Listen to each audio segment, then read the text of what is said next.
Praise the Lord. இன்று மீண்டும் உங்களை சந்திப்பதில் மிகுந்த சந்தோஷம். நாம் ஏன் தேவனுடைய சமூகத்தில் இந்த காலையில வந்து ஆராதிக்கிறோம், அவருடைய வார்த்தை எடுக்கிறோம்? ஏன்னா அவருடைய வார்த்தை நம்ப பண்ற வார்த்தை, ஏமாத்துற வார்த்தை இல்லை, சந்தேகப்படுற வார்த்தை இல்லை. நம்முடைய வாழ்க்கையில கர்த்தர் எதை செய்ய போறாரோ அதை அவர் நமக்கு தருகிறார். அதை எடுப்போமா? நம்புவோமா? இந்த நம்புற வார்த்தைகள் நம்ம வாழ்க்கையில அது உறுதிப்படும். சோத்திரம் பண்ணுவோம். நன்றி இயேசுவே, ஒரு வார்த்தைக்காக நன்றி.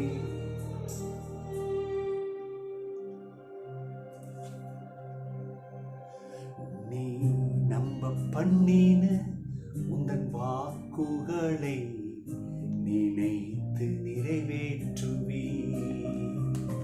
நீ நம்ப பண்ணின உந்தன் வாக்குகளை நினைத்து நிறைவேற்றுவி.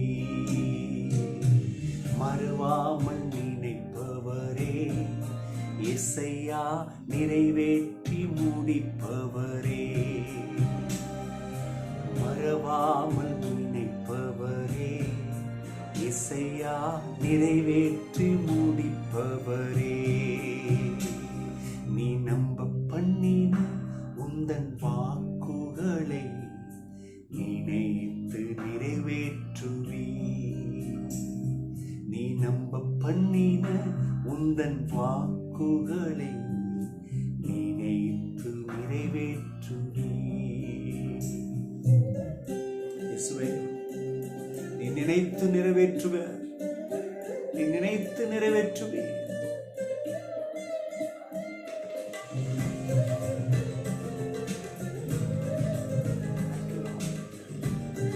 மகிமைக்கு நன்றி, வார்த்தைக்கு நன்றி,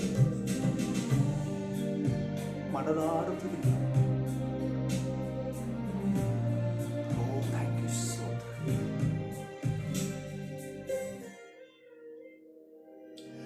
உடன்படிக்கையின் தேவன் உண்மையில் பிசகாதவர். உடன்படிக்கையின் தேவன் உண்மையில் பிசகாதவர். தாவீதுக்கு நான் பொய் சொல்லே என்று சொல்லி சொன்னதை நிறைவேற்றுவே. தாவீதுக்கு நான் பொய் சொல்லே என்று சொல்லி சொன்னதை நிறைவேற்றுவே. மறவாமல் நினைப்பவரே, இசையா நிறைவேற்றி முடிப்பவரே. சொல்றீங்களா? மறவாமல் நினைப்பவரே, இசையா நிறைவேற்றி முடிப்பவரே. இயேசுவே, நீர் நம்ப பண்ணின உமது வார்த்தைக்காக நன்றி. அந்த வார்த்தை ஒவ்வொன்றும் ஜீவன் இருக்கிறது, அது எங்களுடைய வாழ்க்கையை நிறைவேற்றி முடிக்கும். இன்னைக்கு உமது பிள்ளைகள் கண்ணீரோடு அங்கலாய்ப்போடு, எப்போ என் பிள்ளைகளுடைய திருமண காரியங்கள் நடக்கும், எப்போ என் பிள்ளைக்கு வேலை கிடைக்கும், எப்போ என் மனைவிக்கு சுகம் கிடைக்கும், எப்போ என்னுடைய கணவனுக்கு ஒரு நல்ல வேலை கிடைக்கும். உமது வார்த்தைகள் ஆம் என்றும் ஆமென் என்றும் நீர் பேசுவீர், நீர் செயல்படுவீர். இன்னைக்கு ஒரு பிள்ளைகளுடைய கண்ணீரை துடைத்து ஆனந்த ஆக்களிப்பு உண்டாகட்டும், ஜெயம் உண்டாகட்டும், கற்பங்கள் திறக்கப்படட்டும். ஓ நன்றி. நீ தொடர்ந்து ஆசை வாழ்வீராக. நீ தொடர்ந்து எங்களுடைய வாழ்க்கையில செயல்படும். Amen, amen. Hallelujah. Praise the Lord. தெய்வ மக்களே, ஏசாயா தீர்க்கதரிசன புஸ்தகம் 45:2. நான் உனக்கு முன்னே போய் கோணலானவைகளை செவ்வையாக்குவேன். ஆமென். எவ்வளவு நல்ல கர்த்தர் பாருங்க. நல்ல கவனிங்க. கர்த்தர் நமக்கு முன்னாடி போகணும்னா நம்ம அனுமதி கொடுக்கணும். இதுல இன்னொரு விஷயம், கர்த்தர் நமக்கு முன்னாடி போறாருன்னா நம்மளை எவ்வளவு மதிக்கிறாருன்னு கொஞ்சம் பாருங்க. யுனைடெட் ஸ்டேட் ஆஃப் அமெரிக்கா, ஏன் நம்ம நாட்டினுடைய பிரதமர் ஒரு இடத்துக்கு போறாருன்னா அந்த பகுதி ஒரு கிட்டத்தட்ட ஒரு நாள் அல்லது 2 நாள் அந்த ஆர்ம் ஃபோர்ஸ் பீப்புள் கண்ட்ரோலுக்கு வந்துடும். யாரும் ஈஸியாக அந்த பகுதிக்கு போயிட முடியாது. ஃபுல் செக் பண்ணப்பட்டு தான் போவாங்க. ஏன்னா முன்னாடி போய் இவங்க எல்லாத்தையும் சரி செய்து எதுவும் இல்லை நீங்கள் வரலான்னு சிக்னல் கொடுத்ததுக்கப்புறம் தான் வருவாங்க.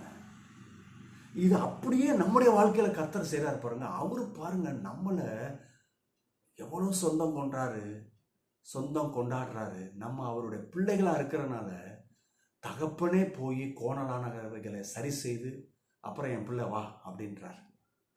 ஆமே, என்னென்ன கோணலானவைகள் இருக்கும் அதை கொஞ்சம் கவனிக்கணும். அது தீமைகளாக இருக்கலாம். தீமை வந்துச்சுன்னா ஒரு மனுஷனை அழிச்சிருந்து பாருங்க. இதுக்கு தான் கர்த்தரை நம்பணும், கர்த்தர்கிட்ட கேட்கணும், கர்த்தர்கிட்ட சொல்லணும். அப்பா இந்த காரியம் உங்ககிட்ட வைக்கிறேன். அப்போ அவர் என்ன செய்வார்? நான் போய் அதை சரி பார்க்குறாரு, தீமைகள் இருந்து அகற்றாரு. அப்புறம் நம்மளை போகும்படி அனுமதி கொடுக்குறார். அப்புறம் எப்படி கோணலானவைகளை சரி செய்கிறார்? வியாதி இருக்கலாம், தொத்து வியாதியாக இருக்கலாம், கொடூர வியாதியாக இருக்கலாம். அதிலிருந்து நம்மளை பாதுகாக்கிறதுக்கு என்ன செய்கிறார்? அந்த கோணலானவைகளை சரி செய்கிறார். தீய மனிதர்கள் எப்படி நம்மளை வஞ்சிக்கலாம், எப்படி நம்ம அழிக்கலாம், நம்ம கண்ணுக்கு தெரில. அவங்க வார்த்தையில் தேன் இருக்கு. ஆனால் நீங்கள் கர்த்தர்கிட்ட சொல்லுவீங்கன்னா, அப்பா இந்த விஷயம் செய்யணும், இந்த காரியம் செய்யணும், இந்த காரியம் எனக்கு வந்திருக்கு, இதை செய்யவா, எனக்கு நீங்கள் பெர்மிஷன் கொடுக்கணுமே, நான் உங்களை நம்புகிறேன், கேளுங்க. அவர் செய்கிறார். அவர் என்ன செய்கிறார்? இந்த தீய காரியங்களை அகற்றி விடுகிறார். பஞ்சமாக இருக்கலாம்.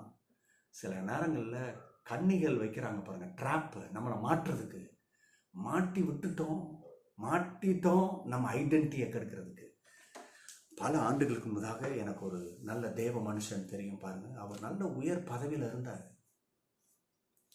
அதுக்கேற்ற மாதிரி அந்த அரசாங்கத்தில் இருந்து அவர் பாருங்க தீய காரியங்கள் எங்கெல்லாம் நடக்குதோ அதை கண்டுபிடிச்சி உடனடியாக அதை கொடுத்துருவார். மீடியாலெல்லாம் வரும், இவர் இன்னைக்கு இதை கண்டுபிடிச்சார், இந்த கடத்தலை அவர் கண்டுபிடித்தார், இப்படிலாம் வந்தது பாருங்க. ஏன்னா தேவனுடைய மனுஷன் நீதிமான். ஆனால் அவருக்கு ஒரு ட்ராப் வச்சிருந்தாங்க. அவரே லஞ்சம் வாங்குற மாதிரி ஒரு நாடகம் ஆடி அதில் மாட்டி விட்டாங்க. ஆனால் தேவனுடைய மனுஷன் தேவ சமூகத்தில் இருந்து விலகவே இல்லை. கர்த்தர் எனக்கு விடுதலை கொடுப்பார், எனக்கு வாழ்வு கொடுப்பார், எனக்கு இதுக்கு சகாயம் பண்ணுவார். கிட்டத்தட்ட 4-5 ஆண்டுகள் உருண்டோடின. ஆனால் கர்த்தர் மாறாதவர். தீர்ப்பு வந்தது. அவர் மேலே ஒரு கடுகளவு கூட குற்றம் இல்லை. நீதிமான். தெய்வ மக்களே, இதுதான் கர்த்தர் உங்களுக்கு எனக்கு செய்ய விரும்புகிறார். எல்லாரும் இருக்கிற இடத்துல கரங்களை உயர்த்தி, இயேசுவே நீர் வாரும், என் கோணலானவைகளை சரி செய்து தாங்கப்பா, என் பாதைகளை செம்ம பண்ணி தாங்கப்பா. கேட்போமா? கர்த்தர் செய்வார். ஆமென். God bless you. Bye-bye.